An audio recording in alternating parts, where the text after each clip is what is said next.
So in the first screencast, we looked at that big old question, what is art?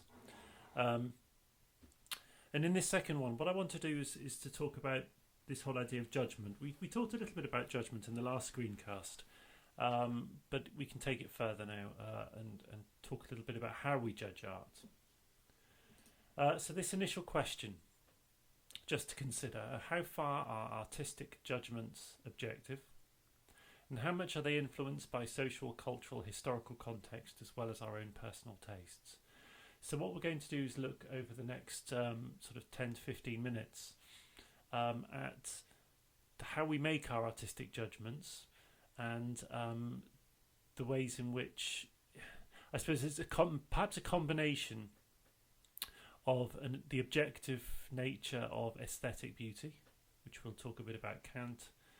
We'll look at maths as well, but then also think about ourselves and our own makeup, our own social, cultural, historical makeup, and also our own personal tastes.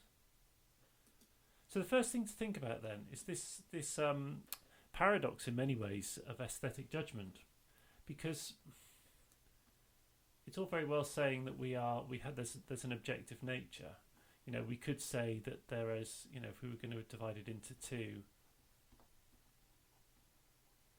that there are, you know, there's things like the rule of thirds, the golden rule, and that's the rule which says that, you know, that if you divide a page up, that you've got these. If you divide it into three, you've got these golden intersections, and these are the most pleasing. This is the most pleasing arrangement of images, which is why when you have a landscape painting, often you'll have the horizon on the third intersection there, and you might have points of interest here. There are these objective judgments based on things like the rule of third, and yet we also say beauty's in the eye of the beholder.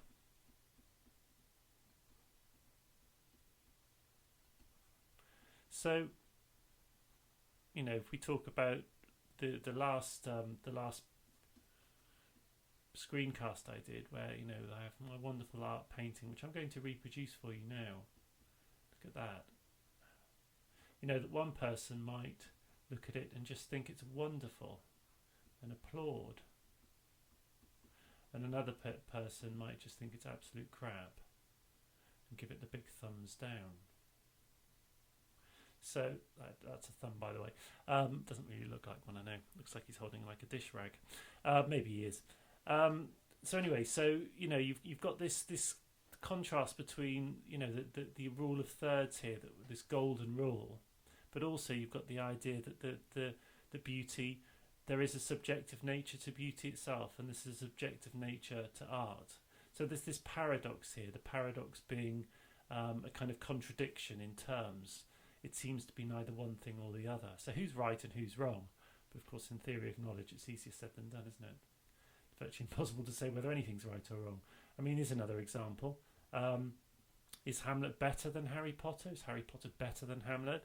I prefer burgers. I don't like oysters. Am I right? Some of you might say yes. But some of you might say no, oysters are better. You know, it's that term there, I suppose, better, which is a really tough one, because that is a value judgment. And in art, we really are talking about judgments of value, judgments of worth. Which one do we decide? Is there a mathematical formula that determines that Hamlet is better as a work than Harry Potter and the Philosopher's Stone? Someone might say yes. Again, I would go more with this than this, but, you know, one person's burgers, another person's oysters, so it's very, very hard to say. In fact, it's impossible to say which one's right and which one's wrong. So those value judgments of right and wrong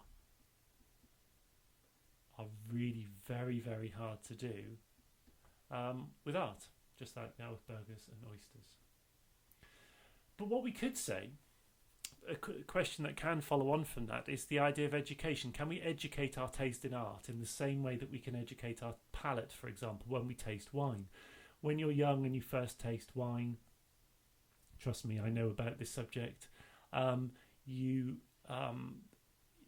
one wine will taste very similar to another wine. In fact, they pretty well all taste pretty disgusting. Actually, it's the same in coffee, and another subject which is very close to my heart.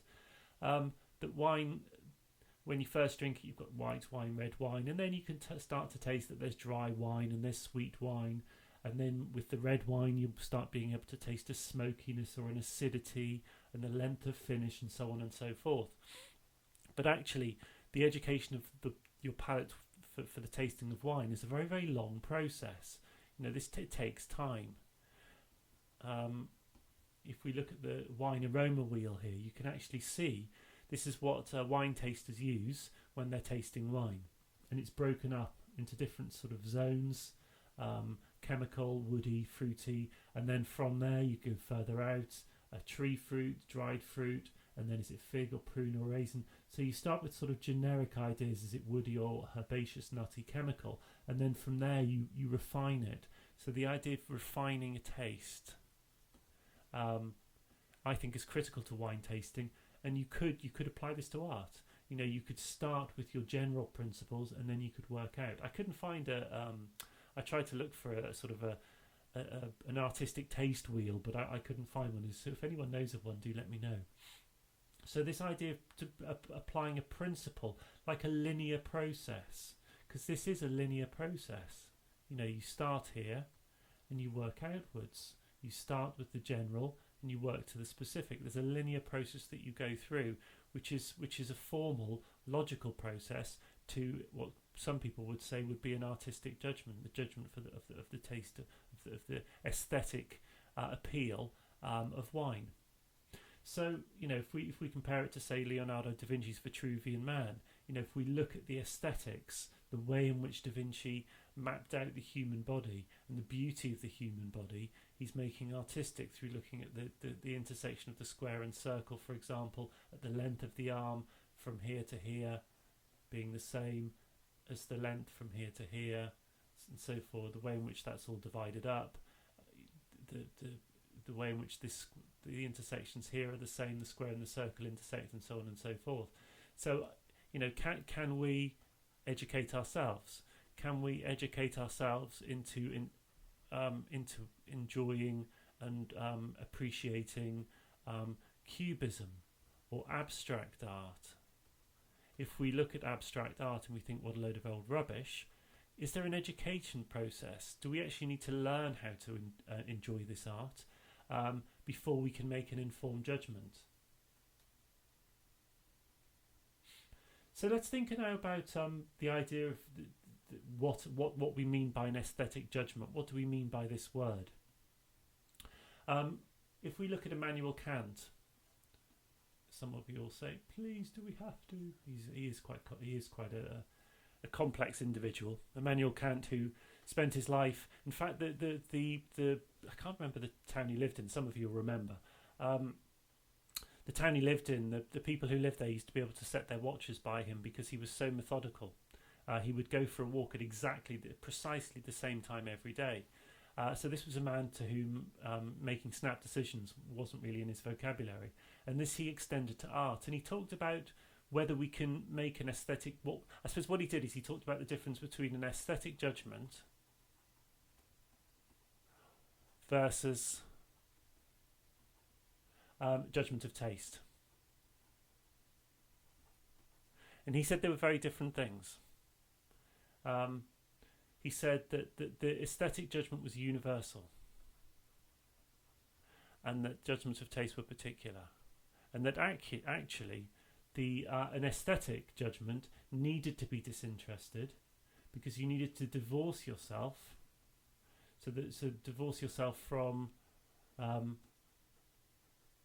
your own biography, if you like. I'll give you an example. Let's say, for example, you're listening to music, and it's music that you particularly like, but you're in a bad mood.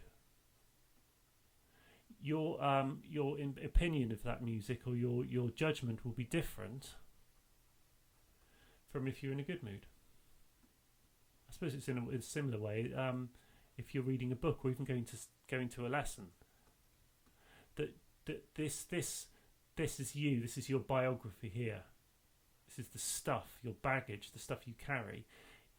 You can't use this to determine the quality of this, because this will influence the final judgment.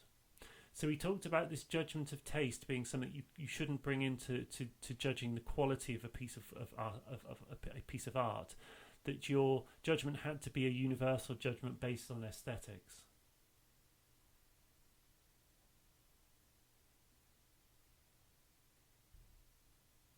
What I'd like to do now is I'm going to show you a couple of paintings, because I'd like you to be thinking yourself about universal standards, whether you can perceive there to be universal standards to art. And in a way, it's quite good that you're doing this on your own rather than in the classroom, because I think it is so particular, this particular exercise. I'm going to show you two paintings. And what I'd like you to do is to hit the pause button, just look at the two paintings and just write down some adjectives that come to mind with these two paintings. Don't think about it. Don't try to analyse it. Just write down the first kind of words and phrases and adjectives that come to your mind when you see these two pieces. Okay, so here's the first one. Okay, so if you just hit pause now and just spend a few moments writing down some adjectives. Go on, pause if you haven't done so already.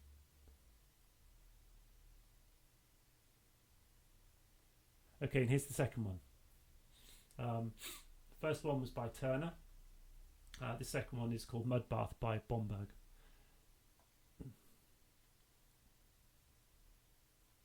Okay. So what sort of adjectives did you get? Well, you know, probably it might have been peaceful, it might have been calm, it might have been romantic, so on and so forth. Here it might have been harsh, it might have been angry, it might have been, I don't know, I think I put energetic when I did this the first time. You know, there's a sense of energy. Now, I didn't want you to look in any kind of detail at this. I just wanted you to put some first ideas down. But we can begin to see why this might be the case, because you can start to unpick maybe why you felt this way. Things like the rule of thirds is very clearly in place here. Okay, you've got the horizon on the third. You've got it's grounded because the most of the detail is in the bottom half of the picture, and that gives it a sense of stability. The fact that the picture is grounded, the fact that most of the details at the bottom of the frame makes the picture seem more at ease with itself. Whereas you look at the movement upwards here, and you look at the fact that there's so much more detail here than there is down here. And if you look at the fact that your eyes are moving all over the place, you know, your eyes keep shooting off the edge, whereas here your eyes kind of are drawn into the middle of the frame. So when you begin to analyse these two paintings, you can see that there is a reason why your first impressions are the way they are. The calmness versus the energy, the peace versus the kind of the edginess of the Bomberg painting. So although you can say that to some extent there is some sense of beauty being the eye of the beholder, the process that your mind goes through is a very particular process. Okay, let's move on. Komar and Melamed, two Russian artists. Sorry, it's gone rather blurry here. I've expanded it and it's made it gone blurry. It's called America's Most Wanted. And what Komar and Melamed did is they interviewed and they researched huge numbers of people across cultures, across the whole world, asking them what it was about art that appealed to them. What sort of images did they most like to look at? And what they came up with were images of landscapes where people are, where the viewer can see into the picture but without being seen. So this sense of looking on a landscape in almost a godlike way without actually being seen. And what they concluded was that from kind of anthropological research, that this harks back to our intrinsic need, our intrinsic desire for safety, that actually we would in the past have preferred to be in hiding, to be hiding from predators and whatever without being seen. So that our judgment of aesthetic taste and our aesthetic beauty may even link back to our own kind of desires to see without being seen, which I find really quite interesting. Okay, I'm going to play you a couple of pieces of music now, and I want you just to listen to them, and then spend just a few moments thinking about which you prefer and why.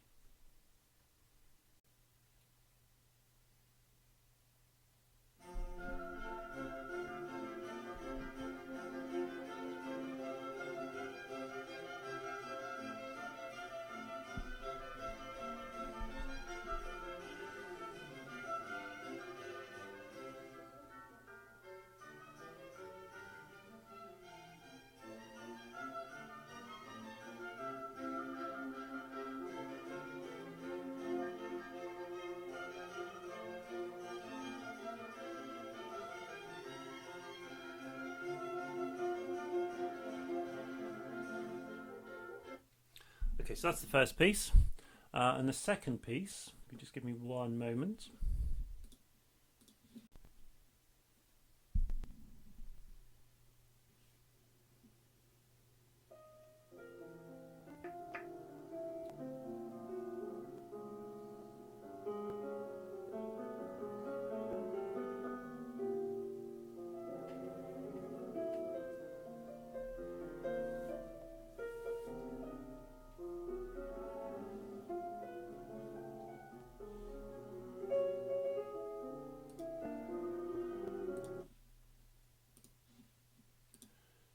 Okay, so that was two pieces of music. One was the first of Bach's Brandenburg concertos, and the second was a movement from one of Arnold Schoenberg's piano concertos.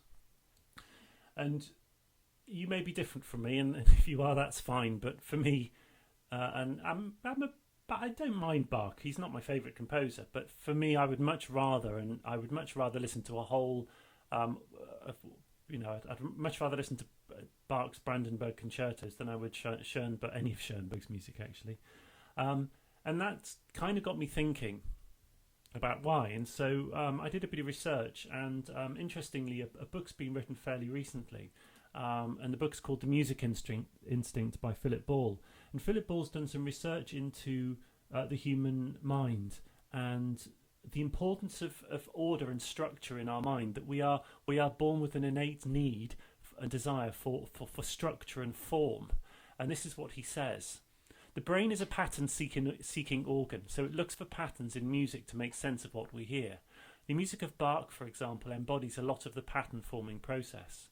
Some of the things that were done by those composers such as Schoenberg undermined this cognitive aid for making music easier to understand and follow. Schoenberg's music became fragmented, which makes it harder for the brain to find structure. That isn't to say, of course, that it is impossible to listen to, it's just harder work. It would be wrong to dismiss such music as a racket. So, I think what Ball is saying here, and I think we can maybe link this into art, that the human mind is we are born with certain expectations. We are born with a need to find certain patterns in the world, and patterns from art and patterns from music and so on and so forth. And that when our minds are confronted by something which is atonal, which is the work of Schoenberg, it was called atonal music, dissonant music, working continually in opposition to itself, that our brains struggle to cope with it, because our brains start looking for patterns where there are none.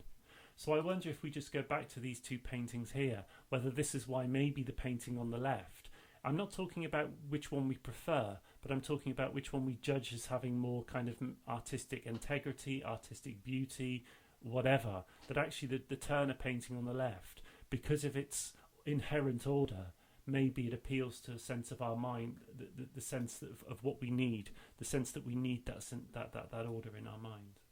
Okay, just to finish off then, just a few more slides to go. So the next question, of course, is whether there are universal standards of beauty. If our minds, if we link this to our neurology, if our minds need order, does that therefore mean that art is better when it's more ordered?